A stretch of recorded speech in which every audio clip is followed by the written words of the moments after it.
जी doctor साहब, जैसा कि इंडिया के अंतर्गत eye flu day by day बढ़ता जा रहा है, लोग बहुत ज़्यादा अफेक्टेड हैं, तो आई फ्लू को सर कैसे कम किया जा सकता है, इसको कैसे रोका जा सकता है जिससे लोगों को राहत मिले सर?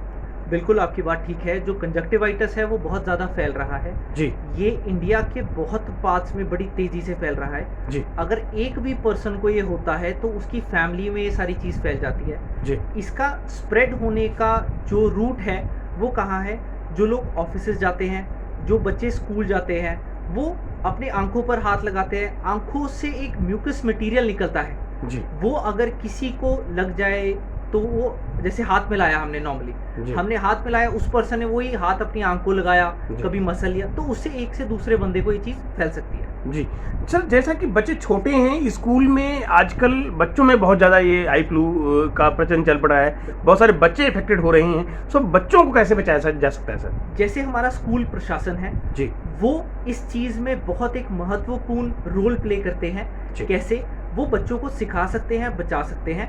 जी, जिसको भी उनको लगता है आई फ्लू है, उनके पेरेंट्स को कॉल कर दिया जाए कि इस बच्चे को एक बारी हॉस्पिटल चेक कराया जाए। जी, 2 से 3 दिन की उसको छुट्टी दी जाए। जी, जो बाकी बच्चे हैं उनको इस बारे में नॉलेज प्रोवाइड की जाए, जी, क्योंकि बच्चे जो हैं जो स्कूल पढ़ने जा रहे हैं वो अपनी टीचर्स से ज़्यादा प्रभावित होते हैं रादर दैन उनके पेरेंट्स। जी। तो वो उनका बहुत बड़ा रोल है इसमें। सर जैसे कि बच्चों में अभी जुखाम की समस्या है, एक वायरल फीवर है, जो फीवर की वजह से भी काफ़ी बच्चे अफेक्टेड हो जा रहे हैं, टाइम से स्कूल नहीं जा पा रहे हैं। सो ये वायरल जो फीवर का फैला हुआ है सर, उसके लिए क्या रोकथाम का इंतजाम है प्रशासन की तरफ से? बिल्कुल, बिल्कुल, जो कंजक्टिवाइटिस है उसके साथ-साथ एक वायरल फीवर भी अभी आया है, जी, जो बहुत लोगों में फैल रहा है। जी, ये वायरल फीवर कैसा है, इसमें क्या-क्या सिम्पटम्स होते हैं मैं आपको बता देता हूँ। जी, ज़्यादातर इसमें फीवर होगा लोगों को, जी, 2-3 दिन से प्रिसाइडिंग होगा। जी, इसमें बॉडी एक्स बहुत ज़्यादा होते हैं। जी, अगर आप उनके प्लेटलेट्स चेक करवाओगे तो कुछ लोगों में ये प्लेटलेट्स बहुत जल्दी गिर रहे हैं। जी, तो उसके लिए सरकार ने वार्ड्स बनाए हुए हैं, उसके लिए सरकार ने मेडिकेशंस और जितनी भी गाइडलाइंस है, सेफ्टी गाइडलाइंस, जी, वो जारी की हुई हैं। जी, अगर आपको ऐसा लगता है कि फ़ीवर है तो आप वेट मत करिए कि वो फ़ीवर उतरेगा 2 से 3 दिन में, आप जाके हॉस्पिटल जाके मेडिसिन लीजिए। हर एक सेक्टर में, हर एक जगह पे डिस्पेंसरी खुली है।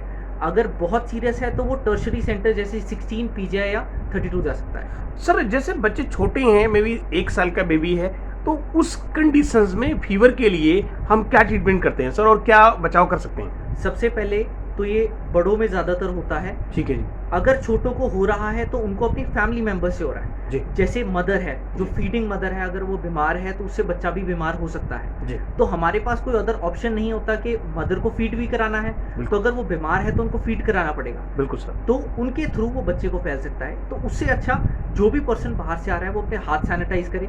अगर आपको लगता है कि आप बीमार हो तो थोड़ा फैमिली से डिस्टेंस मेंटेन करके रखें, ताकि एक से दूसरे बंदे की जो चेन है जी। वो चेन टूट जाए। डॉक्टर साहब अब एक एक अभी नया मामला आ रहा है कि जो महिलाएं हैं उनमें बैक पेन को लेकर या उनके लेग पेन को लेकर लोग बहुत ज़्यादा त्रस्त हैं।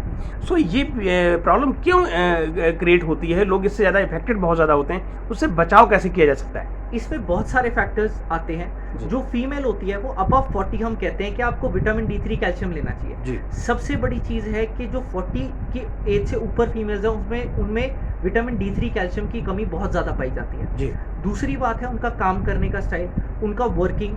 जो हमारी इंडियन फीमेल्स हैं वो बहुत कुछ गो थ्रू करती है, घर का काम करना, फिर ऑफिसेज जाना, फिर बच्चों को संभालना और बहुत कुछ। जी, तो इस तरीके से उनमें दिक्कतें आते हैं। फिर उनके जो मेंस्ट्रुअल पीरियड आते हैं हर मंथ। जी, सेकेंडली उनमें जब 40 की एज से ऊपर हो जाती है उनमें विटामिन D3 कैल्शियम की कमी अपने आप ऑटोमेटिकली आ जाती है। ठीक है। तो उनके ऊपर बहुत सारा स्ट्रेस है। तो जब भी उनको ऐसा लगे अपना regular 6 monthly full body test करवानी चाहिए जी। और विटामिन D3 कैल्शियम लेते रहना चाहिए। भारत वर्ष 17 से बात करने का धन्यवाद डॉक्टर साहब।